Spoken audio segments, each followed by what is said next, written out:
Cartethyia and Lupa both look absolutely incredible, and with their banners coming after the incredibly filled up anniversary update, you're probably wondering which one of these two is a better investment. Well, that's what this video is going to be about. First off, starting with the first half banner being Cartethyia. Cartethyia is looking to be an incredibly powerful DPS character belonging to the area erosion niche. I've already covered her in more detail in my previous pros and cons video, but let's talk about her a little more here. Cartethyia is an arrow main DPS who focuses around buffing and exploiting the area erosion effect, meaning that she is going to be our first ever area erosion DPS, the same way that Phoebe was our first Spectrofrazzle DPS, and she is looking to be incredibly unique. Cartethyia already has one thing up her sleeve that gives her a significant advantage over Lupa, being the fact that Cartethyia is a Sentinel Resonator. Do you remember Jinchi back during the 1.x era and how much she completely dominated the game? Cartethyia is most likely going to be incredibly similar, being the uncontested best DPS in the game for quite a while. I can't say for sure that this is going to be the case though, because obviously we do not have access to her numbers and she's not playable yet, but she looks to be an absolutely incredible character. Her focus is around buffing area erosion as a mechanic, as well as dealing strong crit damage herself, truly blending together the negative status effects as well as her own personal damage like no other character before. Phoebe had both Spectrofrazzle buffing as well as personal damage in her kit, but did not have access to both. Zani very much focused in on her own personal damage and just said, oh, it counts as Spectrofrazzle now. But Cartethyia does her own crit damage as well as making area erosion more powerful, meaning that she's naturally going to synergize with characters that buff area erosion like the Arrow Rover and Shikona. But because area erosion is such a new mechanic, that's kind of where the good teammates end. If you do not have Shikona on your account, it's going to end up being a lot harder to make a good Cartethyia team. But it's not impossible. She does have some options to her disposal. For example, a character that's been famous for being incredibly bad, Alto. Alto is actually a pretty interesting character for Cartethyia, because while he does not have any access to area erosion as a mechanic, he does deepen arrow damage by 20-30% with his outro skill, which is one of the best buffs you can give in the game. Additionally, Sanhua is good for very similar reasons as to why she is good with other DPS characters. Mainly, her rotation is just incredibly fast. And then you can also run Phoebe with your Cartethyia. Because Arrow Rover is capable of taking other DOT effects and turning them into area erosion, you can apply Spectrofrazzle with Phoebe, and then you can swap into Arrow Rover to use their mid-air skill, turning all of the Frazzle stacks into area erosion stacks.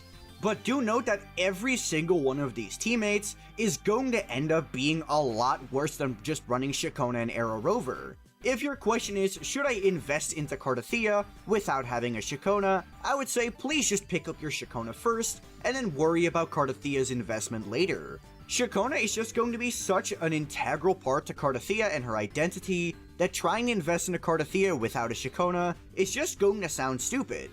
On my previous video, I got a lot of comments of people saying that she really doesn't need Shikona and that she's completely fine with other teammates. Well, I'm sorry, but Shikona is incredibly important, and it's going to be better than almost any other investment you can make for your Cartethyia.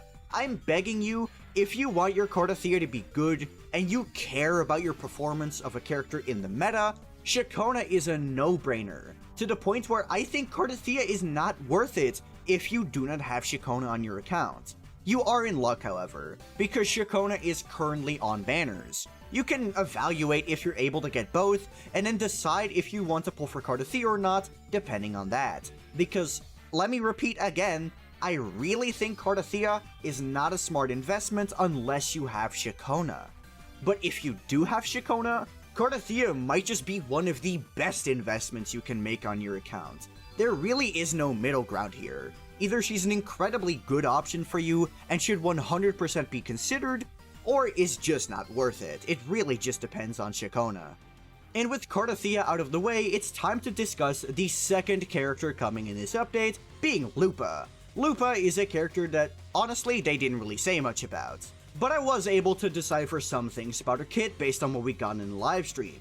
First of all, something that Kuro really put attention to is the fact that Lupa has mid-air attacks. Now, why is this so special? Well, it's because characters with mid-air attacks end up synergizing a lot better with other characters with mid-air attacks. Now, let me elaborate here. This is not some kind of conspiracy theory. This is about quick swap comps, okay? Something that a lot of people know is that when you're using a quick swap team and you're in the air, if you swap in the middle of one of your mid-air attacks, your next character will also end up being in the air. Now, this can be annoying for some grounded characters because they have to plunge down and then they can actually start doing their combo. And this makes mid-air characters like Brant or Chong-Li a lot better with other characters that have aerial combat. One particular character that completely despises being in the air is Phoebe, because her plunging attack takes a hot minute. So using a Phoebe and Brant dual carry team is going to end up feeling incredibly stiff and awkward. So Lupa having mid-air attacks means that she is going to have a high probability of being good in quick swap with characters like Chong-Li or Brant. Speaking of Chong-Li and Brant, all three of these characters are fusion, which makes me think that because they all have mid-air attacks and they're all fusion, they're going to end up being together. Lupa also has team buffs, which Kuro has stated during the livestream. Now, we don't know what kind of team buffs they are exactly, but we do know that Lupa has team-wide buffs and thus is going to end up being a good team player, as opposed to the incredibly selfish main DPS Cartethyia, which already gives us a pretty good contrast between the two characters. We've also seen that Lupa has a sort of off-field attack and has two separate forte gauges that she wants to fill in order to use an enhanced skill. This suggests that Lupa is going to be a sub-DPS based character. So what I'm getting from this is something to the likes of Rocha, but more team-focused. Rocha has a team-wide attack buff through her ultimate, and is also capable of buffing one specific resonator through her outro skill. And I think Lupa is going to end up being similar, except her team-wide buffs are going to get a lot more focus. So with the assumption that Lupa is a fusion sub-DPS with team buffs, we can kind of get an idea of how Lupa is going to end up being played. She's most likely going to work alongside either a main DPS Brant or a main DPS Chong-Li. But because Brant already buffs fusion and skill, I think that Lupa is going to end up buffing something else, primarily fusion and basic attacks. This would give us a nearly perfect loop of Lupa buffing Brant's damage, Brant buffing Chong-Li's damage, and then if most of Lupa's damage does end up being Liberation, we'll also have Chong-Li buffing Lupa's damage, aka every single character within the team will have a good amount of damage, which would mean that this would be one of the strongest comps in the game for Whimpering Wastes, because one of the biggest things for Whimpering Wastes is having your damage output be incredibly consistent throughout your rotation. So if every single character within the team is going to have a strong amount of damage, this would make Brant, Lupa, and Chong-Li perhaps even compete with Camellia as the best Whimpering Wastes team. In multi-wave content, having a consistent damage output is much preferred compared to just nuking the enemies in one go, because if a wave dies, you want to be able to kill the next wave as soon as possible. Supportive characters like Shorekeeper end up not doing that much damage, so that means that during Shorekeeper's field time you're not really killing that many waves. But if Lupa does end up having a strong damage output, you will be killing your waves while your primary support is working on getting the buffs up for the next characters. So if Lupa does end up synergizing with a Chong-Li Brant core, ultimately leading to a triple fusion team, I think this is going to be an incredibly powerful team, having a specialty in specifically Whimpering Wastes, but most likely also going to be good for tower. If I had to pick which one I think is going to end up being better value for your account, obviously I can't say for sure, but I do believe that if you have Shikona on your account, Cartethyia is the must pick here. Kuro is most likely not going to be disappointing us when it comes to the damage output of a Sentinel Resonator. However, if you don't have Shikona, I can see Lupa gaining a lot more value, especially so if you have the two fusion characters. But if you also just like Quickswap as a playstyle, I can see Lupa definitely being the pick for you.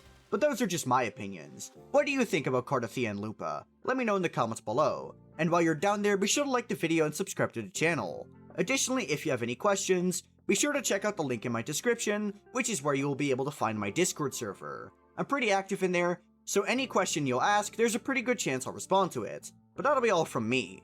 Peace.